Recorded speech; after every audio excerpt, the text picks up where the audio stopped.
Hello, ladies and gentlemen. Seems that we have some crazy things going on. As seems that Silicon Valley's not doing too great. They're hurting, dying, and it looks like a lot of people are starting to not do so well.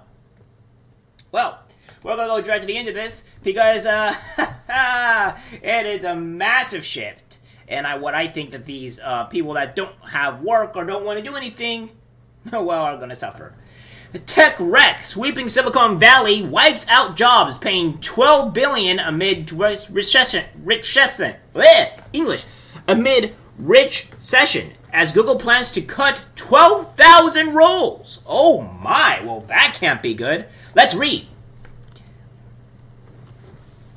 Google parent Alphabet on Friday became the latest tech giant to announce layoffs, saying it will cut 12,000 employees, or about 6% of its workforce. The recent wave of steep job cuts has hit highly paid skilled workers the hardest, as the companies that soared during the pandemic now slash costs to brace for an economic slowdown. Oh, it's going to be way worse than that. Meanwhile, in a reversal of typical trends during a downturn, blue-collar workers remain in hot demand, leading some to dub the layoffs sweeping skilled roles a recession or a white-collar recession. At just 7 large tech firms, the job cuts announced in recent months total nearly 70,000. Amazon, Alphabet, Meta, Microsoft, Salesforce, HP, and Twitter. And by the way, guys, this is just the start. Just letting you know. It's going to get worse because if big, massive companies that have billions of dollars, by the way, that are laying off these thousands of employees, what do you think your small businesses that are here, or your little run-of-the-pack businesses are going to do? They're probably going to lay off a whole bunch of other people as well because of the mere fact. And for you wokies or you insane leftists that say, oh, well, we want to be paid $18, $20 an hour to be working at fast food restaurants. Well, guess what? That means that they have to pay more. So if they have to pay more, guess what's going to happen? Oh, they're going to lay you off. They're going to fire you because they can't pay for those wages. So therefore, in order for them to stay in business and keep ends meet, you're going to go bye-bye. You know why? Because they can't afford to pay you. Maybe if they were a bit cheaper and their wages were a bit lower and they didn't have to pay so much, maybe they might be able to afford you and be able to keep you on. But since they have to pay more, well, guess what? You're being fired. Bye-bye. So yeah, it's insanity. So this is going to be happening way more often. There's going to be a lot more layoffs, especially once that $1.2 trillion bill hits. There's going to be a lot more. Not to mention the gas prices and how the eggs are $7, $8 now. Yeah, it's going to be a lot worse, guys. It's still not over. We're going to be hit way worse than you guys think. This is just the start.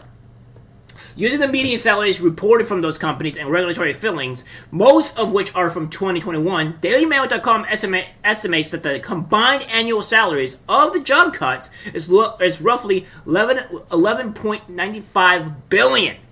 That figure does not account for the fact that Amazon, which has a large logistics workforce and a median salary of just $29,000, has primarily targeted higher-paying corporate roles and its total announced cuts of 18,000 workers. It also does not include the many thousands of jobs that have been cut at smaller tech companies that are not household names. Yeah, as I just mentioned.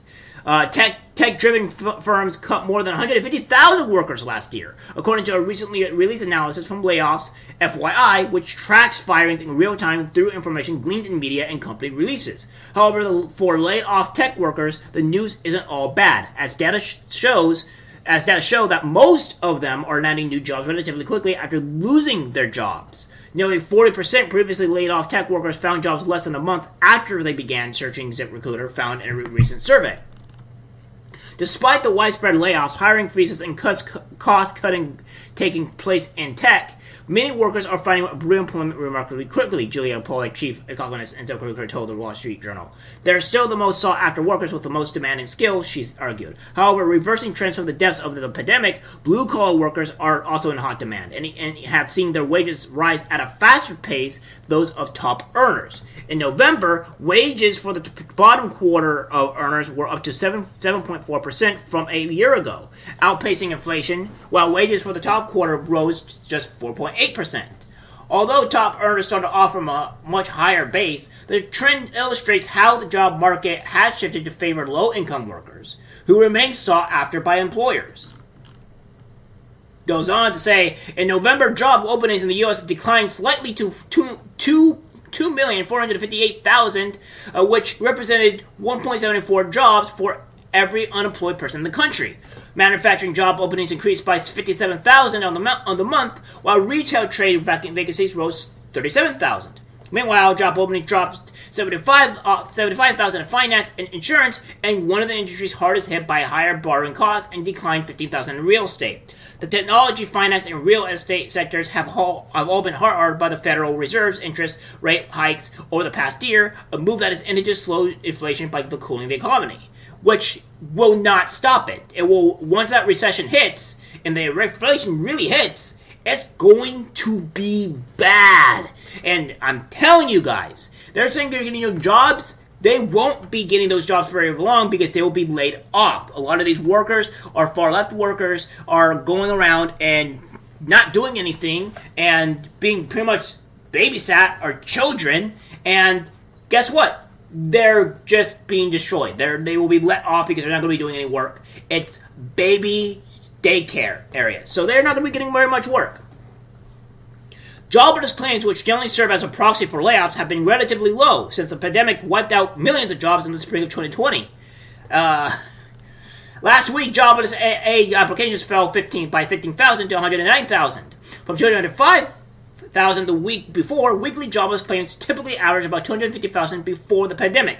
Earlier this month, the government reported that U.S. employers added a solid 223,000 jobs in December. The employment rate fell to 3.5%, matching a 53-year low. In the forecast updated this month, the Fed's policymakers predicted slow growth and higher unemployment for next year and 2024. And it's probably going to be a lot worse than that. Hopefully not, but most likely. They projected the unemployment rate will jump to 4.6% by the end of 2023. That would mark a significant increase in joblessness and typically would signal a recession, which many economists have predicted for the coming year. Like its peers, Meta aggressively hired during the pandemic to meet a surge in social media searches by struck-at-home consumers. But the pandemic boom in times have been petered out as advertisers and consumers will plug on spending in the face of soaring costs and rapidly rising interests. After plunging billions into CEO Mark Zuckerberg's metaverse vision with little to show for it, Meta has been faced with rising costs and shrinking profits. Meta, once worth more than $1 trillion, is now valued at $256 billion after losing more than 70% of its value last year alone. Not only has online commerce returned to prior trends, but the macroeconomic downturn, increased competition, and ad signal loss have caused our revenue to be much slower than expected, Zuckerberg said in a message to employees, according to Reuters. So, yeah, Twitter and all these other people are going out. Intel's doing bad. Microsoft. It is a massive hit, guys. And it's going to get worse. I can't point this enough. If you guys want to change, if you guys literally want to be able, this is pointing mostly to the Democrats here, because I think Republicans and people on this side know, but I'll even inform the Republicans as well, or anybody on this side of the aisle. If you want change, if you want to force change, then what you need to do is vote differently. Now, don't go voting for any bloody Republican out there, because that doesn't seem like to be the best method. But you need to see who's going to be rightfully so. Because obviously, if you don't change the way you vote, if you don't change the way you do things, things are going to get so much worse. And if you think problems are now, keep Biden in office. Keep Biden in office and see what happens. Because I promise you, you may be the one homeless. And that's not a joke. Alright guys, that's it for the video. Like, subscribe, share. As always, take care.